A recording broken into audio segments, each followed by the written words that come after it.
ድንቅ አድርጎልኛል የሰራዊት ጌታ። አልረሳኝም አምላክ አነሳኝ ከትቢያ።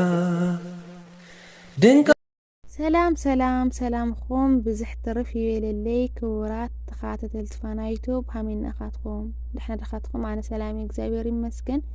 ኩልኩም ድማ ኣብ ድንኹም ኩሉ ሰላምኩም ብዙሕ ትርፍ ይበለለይ ሃመይና ኢኻትኩም ድሕና ዲኻትኩም ኣነ እግዚአብሔር ይመስገን ሰላም እየ።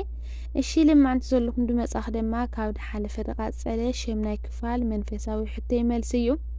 ሕዚ ያው ካብ ኩሉ ግዜ ንእሽተን ፍልይ ቪድዮ ለ ትሻለ ያው ኩሉ ግዜ 10 ሕቶ ያዘጋጁ ክነበርኩ ግን 10 ሕቶ ብጣዕሚ ስለ ንእሽተን ድኾና ክውስኸለን ብለ 15 ሕቶ ገብረ ሓንቲ ክብርቲ ሓፍተይ ሒዘልኩም መጸነኹ ክድውለላ እየ ክሓታይ እየ ክሳዕ መወዳእታ ሓውርኩም ንጽንሑ። ላይክ ሼር ሳብስክራይብ ምግባር ድማ ኣይትረስዑ። ሳብስክራይብ ላይክ ያገበርኩም ታበራትዕለኩም ኣሕዋተይ ድማ ብዛ ኣጋጣሚ ቴንኪዩ ያቀኒለይ ብጣዕሚ እየ ዳመስግን ዳው ካብለኩም። እሺ በቃ ድሕትና ንኸድ ማለት እዩ። ና መጀመሪያ ጥያቄ ምረጽ ለንህዎ ያው መልስ ለንህዎ ማለት እዩ። እመቤታችን ቅድስት ድንግል ማርያም አበይ ተወልዳ? እመቤታችን ቅድስት ድንግል ማርያም አበይ ቦታ ተወልዳ? ሀ ኣብ ደብረ ሊባኖስ፣ ለ ኣብ ገዳመ ቆሮንጦስ፣ ሐ ኣብ ቤተልሔም፣ መ ኣብ ናዝሬት።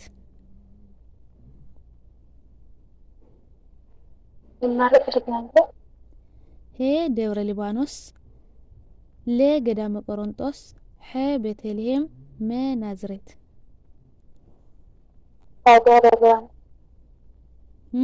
ስማኽቲ ዳንዲ ስምዖን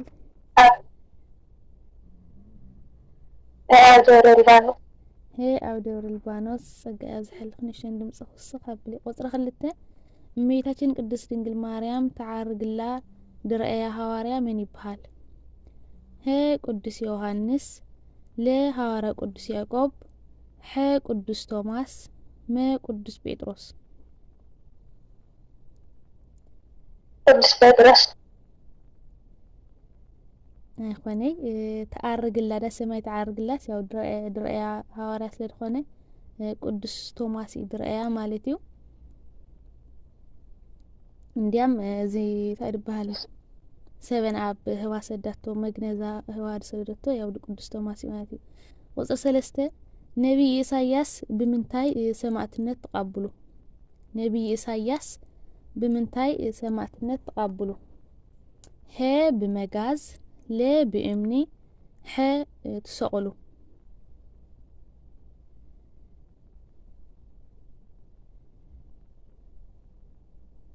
እናቀረ ነቢይ ኢሳይያስ ሰማዕትነት ተቀበለሉ ብምንታይ እዩ? ነቢይ ኢሳይያስ ያው ድሞተሉ ያው ብምንታይ እዩ ማለት ሄ ብመጋዝ፣ ለ ብእምኒ፣ ሐ ያው ተሰቅሉ ማለት እዩ።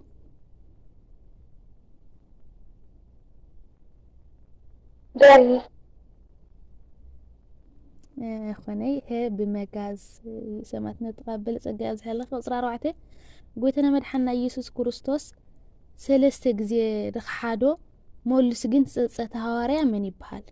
ዲ ጎይተና መድሓና ኢየሱስ ክርስቶስ ሰለስተ ግዜ ድኽሓዶ ግን ደማ ያው ተጸጽቱ ተመለሰ ሐዋርያ መን ይበሃል? ሄ ሐዋርያ ቅዱስ ዮሐንስ፣ ለ ሐዋርያ ቅዱስ ጴጥሮስ፣ ሐ ይሁዳ፣ መ እንድርያስ።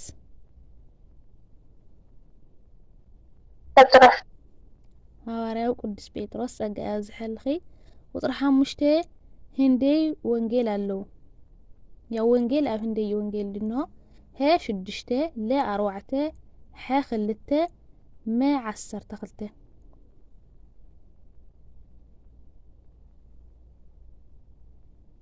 ያው ህንደይ ወንጌላውያን ኣለው ማለት እዩ።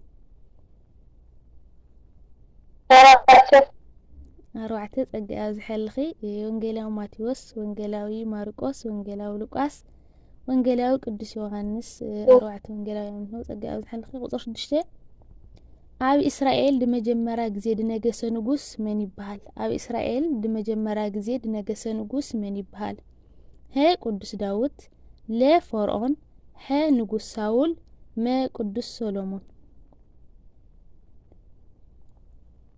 ቅዱስ ዳዊት ኣይኮነ መጀመርያ ያው ንጉስ ሳውል ይድነገሰ ያው ድሕር ሳውል ድሓር እግዚአብሔር ኣምላኽ ድመረፆ ድማ ቅዱስ ዳዊት እዩ ማለት እና ንጉስ ሳውል መጀመርያ ጸጋያ ዝሕልኸ ቁጥር 7 መዝሙር ዳዊት ክንደይ ምዕራፋት ኣለዎ መዝሙር ዳዊት ክንደይ ምዕራፋት ኣለዎ ሀ 120 ለ 50 ሐ 150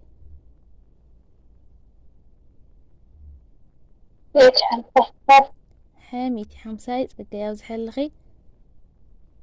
ደግም ያ መልስ ማለት እዩ አይዛ ቀለል ለይ ግን መልስ እዩ ቁጥር 8 እግዚአብሔር አምላኽ ከም ልቤ ዝወለ ቅዱስ ምን ይባሃል እግዚአብሔር አምላኽ ከም ልቤ ዝወለ ቅዱስ ምን ይባሃል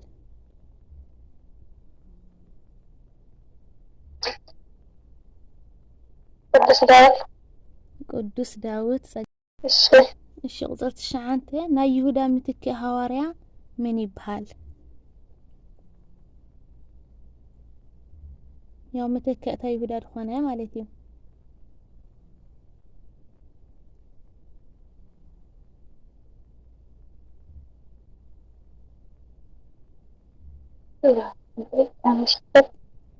ያው ናይ ይሁዳ ምትክእታ ማትያስ ኣብ ግብረ ሐዋርያት ምዕራፍ 1 ፍቅዲ 16 ደመና ግንዮ ቁጥር 10 ጎይታና መድሓኒትና ኢየሱስ ክርስቶስ ኣበይ ቦታ ዓርጉ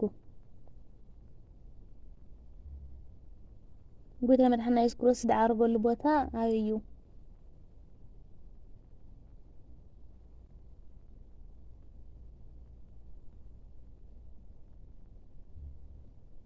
ነኸዳ ድንጽልኸነ ያው ጎይታና መድሓኒትና ኢየሱስ ክርስቶስ ዳዓርገሉ ኣብ ቢታንያ እዩ እሺ ቁጥር 11 ንዓይ ክርስቶስ ህይወተይ እዩ ሞተይ ድማ ረብሓይ ዝበለ ቅዱስ መን ይባሃል ንዓይ ክርስቶስ ህይወተይ እዩ ሞተይ ድማ ረብሓይ ዝበለ ቅዱስ ኣቦ መን ይባሃል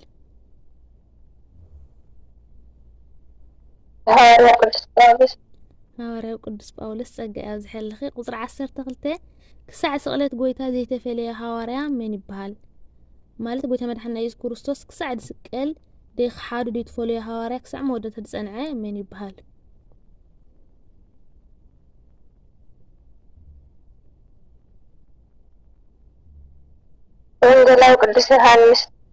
ወንጌላዊ ቅዱስ ዮሐንስ ጸጋያ ዝሕልኸ ቁጥር 13 ግብረ ሐዋርያት ዝጸሓፈ ኣቦ መን ይባሃል ግብረ ሐዋርያት ዝጸሓፈ ኣቦ መን ይባሃል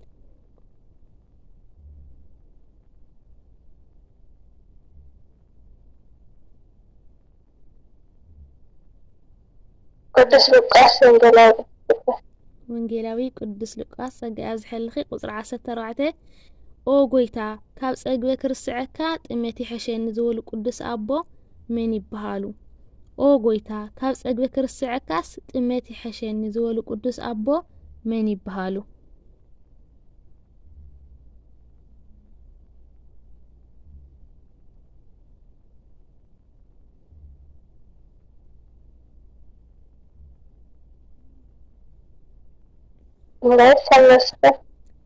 ኣቦና መቃርስ ይባሃሉ እሺ ና መወደእታ ሕቶ ካብ ባዕለ ማለት እዩ ካብ መጽሓፍ ቅዱስ ካብ ጥቕሲ ወይ ድማ ካና ቦታት ገድሊ ያው ትፈትዮ ወይ ካብ ጥቕሲ ወይ ካና ቦታት ገድሊ ናመን እዩ ጥቕስ እንድኾይንለ ጾይናታ ጥቕሳ ምስ ምኽንያታ ምንታይ ትፈትያ ያው ኩሉ ቃል እግዚአብሔር ይፈትዩ ጥዑም እዩ ግን በቃ ሓደ ትፈትዩ ዝኾነ ጥቕስ መጽናዕን ዝኾነካ ወይም ዳስደስተካ ነው ገድሊ ተኾይንለ ናመን ገድሊ ደስ ትብለኪን ሓደ ቦና ገድሊ ወይ ሓደ ደና ገድሊ ያዋጋዕና ንሽተን ማለት እዩ